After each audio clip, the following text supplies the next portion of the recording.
चकोर और पेड़ की कहानी। एक वन में एक पेड़ की खोह में एक चकोर रहता था। उसी पेड़ के आसपास कई पेड़ और थे जिन पर फल व बीज उगते थे। उन फलों और बीजों से पेट भरकर चकोर मस्त पड़ा रहता। इसी प्रकार कई वर्ष बीत गए।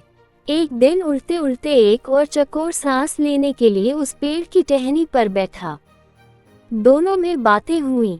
दूसरे चकोर को ये जानकर आश्चर्य हुआ कि वह केवल पेड़ों के फल व बीज चुगकर जीवन गुजार रहा है। दूसरे ने उसे बताया, भाई, दुनिया में खाने के लिए केवल फल और बीज ही नहीं होते और भी कई स्वादिष्ट चीजें हैं, उन्हें भी खाना चाहिए। खेतों में उगने वाले अनाज तो बेजोड़ होते हैं, कभी अपने खाने का स्वाद बदल कर तो देखो। दूसरे चकोर के उड़ने के बाद वह चकोर सोच में पड़ गया।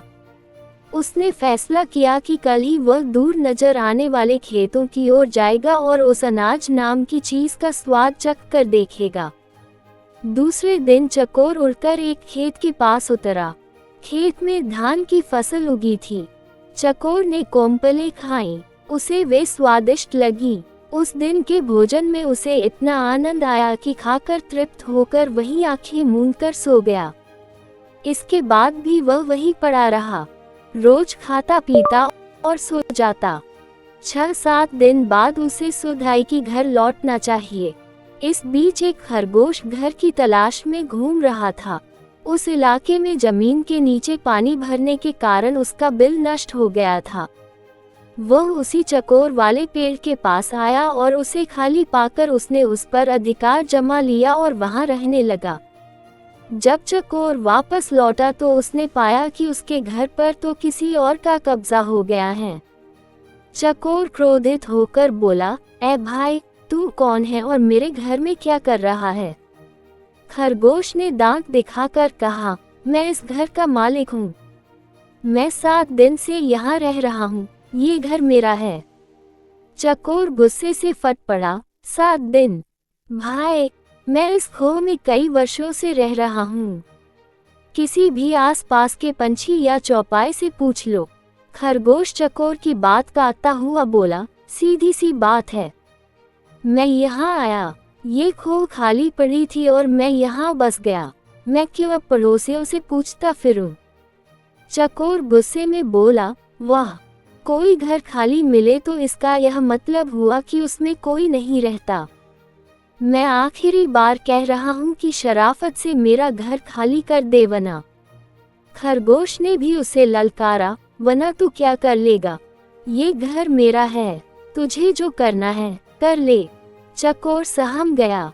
वह मदद और न्याय की फरियाद लेकर पड़ोसी जानवरों के पास गया। सबने दिखावे की हूँ की, परंतु कोई सहायता करने सामने नहीं आया। एक बूढ़े पड़ोसी ने कहा, ज्यादा झगड़ा बढ़ाना ठीक नहीं होगा। तुम दोनों आपस में कोई समझौता कर लो। पर समझौते की कोई सूरत नजर नहीं आ रही थी, क्योंकि खरगोश किसी शर्त पर खोह छोड़ने को तैयार नहीं था। अंत में लोमड़ी ने उन्हें सलाह दी, तुम दोनों किसी ज्ञानी ध्यानी को पंच बनाकर अपने झगड़े का फैसला उससे करवाओ। दोनों को ये सुझाव पसंद आया। अब दोनों पंच की तलाश में इधर उधर घूमने लगे। इसी प्रकार घूमते घूमते वे दोनों एक दिन गंगा किनारे आ निकले। वहां उन्हें जब तप में मग्न एक बिल्ली नजर आई। बिल्ली के माथे पर तिलक था, गले में जनेऊ और हाथ में माला लिए मृगछाल पर बैठी वो पूरी तपस्विनी लग रही थी। उसे देखकर चकोर व खरगोश खुशी से उछल पड़े। उन्हें भला इससे अच्छा ज्ञानी ध्यानी कहाँ मिलेगा? खरगोश ने कहा, चकोर, क्यों न हम इसे अपने झगड़े का फैसला करवाएं। चकोर पर भी बिल्ली का अच्छा प्रभाव पड़ा था, पर वह जरा घबराया हुआ था। चकोर बोला, मुझे कोई आपत्ति नहीं है, पर हमें जरा सावधान रहना चाहिए। खरगोश पर तो बिल्ली का जादू चल गया था। उसने कहा, अरे नहीं, देखते नहीं हो, ये बिल्ली सांसारिक मोह माया त्याग कर तपस्विनी बन गई है।